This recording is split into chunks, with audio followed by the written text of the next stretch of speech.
Hello friends, welcome to my channel. நாம் இந்த வீடியோவில் அழகான ஐயங்கார் வீட்டு வெண்பொங்கல் எப்படி செய்கிறாங்கன்னு இந்த வீடியோவில் பார்க்கலாம். நாம் ஃபஸ்ட்டு ஒரு டம்ளர் ரைஸும் 50 கிராம் பாசிப்பருப்பும் எடுத்து அதை வானலியில் போட்டு நன்றாக வறுத்து எடுத்துக்கொள்ளலாம். இது ரேசன் பச்சரிசி, அதனால் இதில் தூசிகள்லாம் நிறையா இருக்கும் இல்லையா. ஸோ அதனால் நான் ஃபஸ்ட்டே வறுத்துட்டு நெக்ஸ்ட்டு நான் இதை என்ன பண்ணுறேன்னா நல்லா அலசி எடுத்துக்கலாம். ஸோ நல்லா அலசி எடுத்தாச்சு. நெக்ஸ்ட்டு இதில் கல் இதெல்லாம் இருக்கும், அதனால் உங்களுக்கு அரைக்க தெரிஞ்சிச்சுன்னா நல்லா அரிச்சு எடுத்து வச்சுக்கோங்க.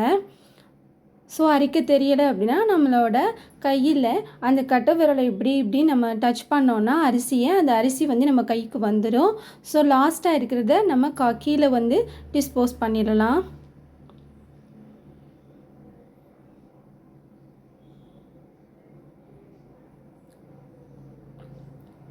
இந்த வெண்பொங்கல் செய்கிறதுக்கு நான் ஒரு குக்கர் எடுத்துக்கிட்டேன். அந்த குக்கரில் நம்ம அரிசி பருப்பு அலசி எடுத்து வச்சுருந்தோம் இல்லையா, அதை நம்ம ஆட் பண்ணிக்கலாம். ஸோ ஆட் பண்ணிவிட்டு நான் ஹாட் வாட்டர் அடுப்பில் நல்லா சுட வச்சுருக்கேன். நான் இந்த ஒரு டம்ளர் ரைஸ் எடுத்தேன் இல்லையா, இந்த ஒரு டம்ளருக்கு 3 டம்ளர் ஆர் 3.5 டம்ளர்ஸ் நம்ம வாட்டர் எடுத்துக்கலாம். ஸோ நான் ஹாட் வாட்டர் ஆல்ரெடி நான் சுட வச்சு எடுத்து வச்சுருக்கேன். அந்த வாட்டரை இந்த அரிசியில் நம்ம ஆட் பண்ணிக்கலாம்.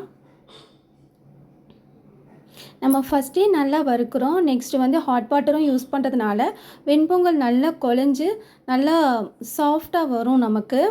ஸோ இதோட நல்ல வாசனையாக இருக்கணுங்கிறதுக்காண்டி நான் 2 பச்சை மிளகாய் சேர்த்துருக்கேன். உங்களுக்கு எத்தனை காரத்துக்கு தேவையோ அத்தனையை நீங்கள் ஆட் பண்ணிக்கலாம். நெக்ஸ்ட்டு பெருங்காயம் எடுத்து நான் ஆட் பண்ணியிருக்கேன். அப்புறமா 1 ஸ்பூன் உப்பு ஆட் பண்ணியிருக்கேன். நான் ஒரு டம்ளர் ரைஸுக்கு இந்த 1 ஸ்பூன் தாங்க உப்பு போட்டேன். ரொம்பவே கரெக்டாக இருந்தது. நீங்களும் மெஷர்மெண்ட் தெரியலை, புதுசாக நீங்கள் வெண்பொங்கல் செய்கிறீங்கன்னா அப்படி யூஸ் பண்ணிக்கோங்க. இந்த 1 ஸ்பூன் நெய்யும் இதில் நான் ஆட் பண்ணியிருக்கேன், சாஃப்டாக இருக்கணுங்கிறதுக்காண்டி. ஸோ உப்பு கொஞ்சம் தூக்கலாக இருக்கணும் நீங்கள் டேஸ்ட்டு பார்க்கும்போது. அப்போ தான் வெந்து வரும்போது கரெக்டான சமமான டேஸ்ட்டுக்கு உப்பு டேஸ்ட்டு சமமாக இருக்கும். ஸோ நெக்ஸ்ட்டு இதை தாளிக்கிறதுக்கு நம்ம தேவையான பொருளை எடுத்து வச்சுக்கலாம். நான் இஞ்சியை நல்லா துருவி எடுத்து வச்சுக்கிறேன். ஸோ இதுக்கு தேவையான மிளகு, சீரகம்.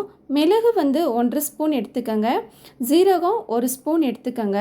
இது ரெண்டையுமே நல்லா மிக்சியில் ஒரு பல்ஸ் மட்டும் விட்டுனீங்கன்னா கொஞ்சம் பொடியாக வந்துடும். ஸோ குழந்தைங்க இருக்கிறவங்க நீங்கள் ஒரு மிக்சியில் ஒரு அடி அடித்து அதை தாளிக்கும் போது எண்ணெய் நல்லா காஞ்சதுக்கப்புறம் இறக்குற சமயத்தில் கூட நீங்கள் போட்டு சாதத்தில் ஊற்றுனீங்க அப்படின்னா குழந்தைங்க எடுத்து போடாமல் கீழே மிளகை எடுத்து போடாமல் சாப்பிட்ருவாங்க.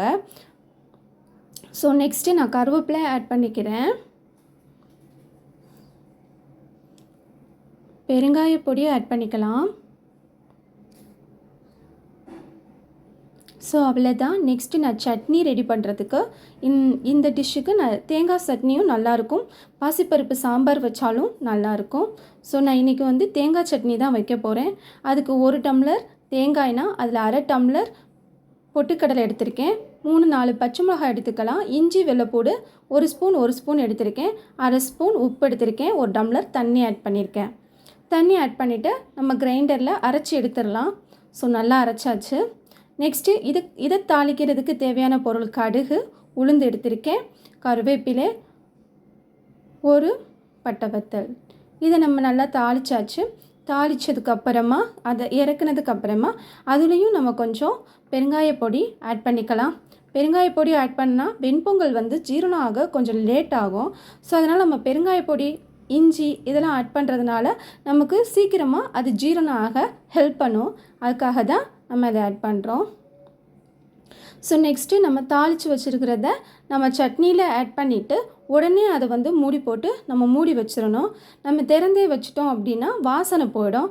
அதனால் நம்ம அதை மூடி தனியாக எடுத்து வச்சுக்கலாம். ஸோ சட்னி முடிஞ்சு.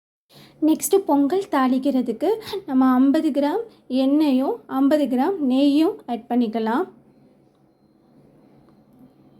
நீங்கள் தாளித்து முடிச்சதுக்கப்புறம் லாஸ்ட்டாக கூட நம்ம வெண்பொங்கலில் நெய் விட்டு மூடி வச்சோம் அப்படின்னா சாஃப்டாக இருக்கும். ஸோ நம்ம துருவி வச்சுருந்தோம் இல்லையா இஞ்சி, அதை நம்ம ஆட் பண்ணிக்கலாம்.